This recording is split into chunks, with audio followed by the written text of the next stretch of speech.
السلام علیکم ورحمۃ اللہ وبرکاتہ۔ الحمدللہ ہماری تجوید کی کلاس یعنی تختی نمبر 1 الف سے لے کے یا تک 3 دنوں میں کمپلیٹ ہو چکی ہے۔ جو الف سے لے کے یا تک ورڈز تھے ہم ان کی کیسی آواز نکالنا وہ سیکھے تھے۔ اب اس کے بعد تختی نمبر 3 حرکات ہے، یعنی کہ قرآن میں کس طرح ٹھہرے، کس طرح زبر کو پڑھیں، کس طرح پیش کو پڑھیں، کھڑا زبر کھڑی سے، دو زبر دو سے، دو پیش کو پڑھیں۔ اب وہ ساری چیزیں اب یہ تختی نمبر 3 حرکات سے شروع ہے، تو بنا کسی تاخیر کے ہم اپنی 4تھی کلاس کو شروع کریں گے۔ بسم اللہ الرحمن الرحیم۔ حرکات، اور پہلے ہم حرکات کا مطلب سمجھیں گے، یعنی کہ زبر زیر پیش کو حرکات کہتے ہیں۔ زبر زیر پیش کو جلدی پڑھیں، تھوڑا بھی نہ کھینچیں۔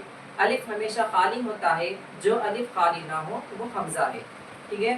تو زبر حرکات 3 ہے، زبر اور حرکات 3 ہے زبر زیر پیش، ٹھیک ہے۔ زبر اوپر کو ہوتا ہے اور زیر نیچے کو ہوتا ہے، پیش اوپر ہوتا ہے۔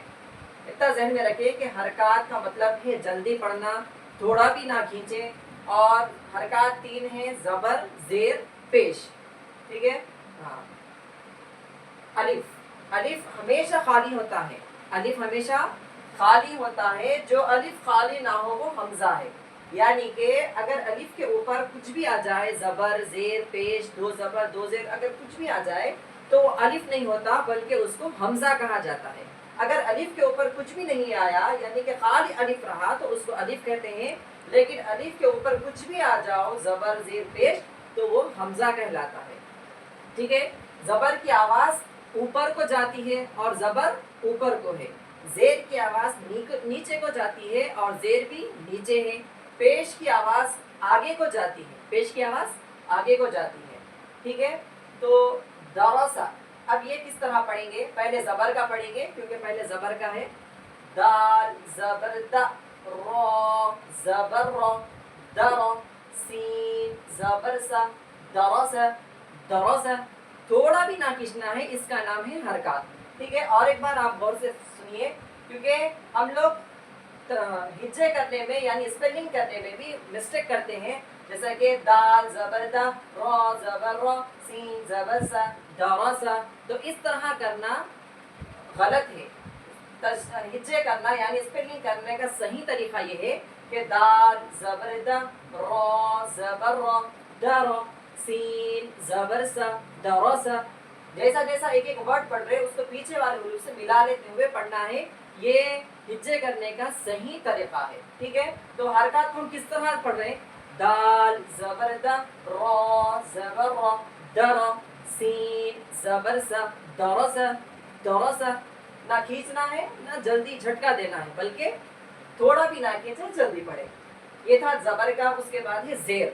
زیر کی آواز نیچے کو جاتی ہے اور زیر ہر الفاظ کے نیچے ہوتا ہے، اس کو کہتے ہیں زیر۔ زیر کی آواز بھی نیچے کو جاتی ہے، جیسا کہ حمزہ زیر ای، با زیر بی، ابی، لام زیر لی، ابلی ابلی، نیچے کو جانا آواز اس کی، ابلی ابلی۔ اس کے بعد ہے پیش۔ پیش کی آواز آگے کو جانا ہے، جیسے کہ را پیش رو، سین پیش سو، رسو، لام پیش لو، رسلو رسلو، ٹھیک ہے۔ تو یہ تھا حرکات۔ حرکات کا مطلب ہے جلدی پڑھنا، تھوڑا بھی نہ کھینچے، اور حرکات 3 ہے زبر زیر پیش۔ الف ہمیشہ خالی ہوتا ہے، جو الف خالی نہ ہو اس کو حمزہ کہتے ہیں، بلکہ الف نہیں کہا جاتا۔ زبر کی آواز اوپر کو جاتی ہے، زیر کی آواز نیچے کو جاتی ہے، اور پیش کی آواز آگے کو جاتی ہے۔ یہ تھا حرکات کے بارے میں۔ ہم آج کی کلاس میں جو حرکات کے بارے میں مکمل کر چکے ہیں، انشاءاللہ اس کے بعد ہے حروف مدہ۔ حروف مدہ کی کلاس انشاءاللہ کل کے بلاگ میں آئیں گی۔ آپ سب سے گزارش ہے کہ حرکات کو صحیح طریقے سے دیکھیں اور سیکھیں۔ جزاک اللہ خیر۔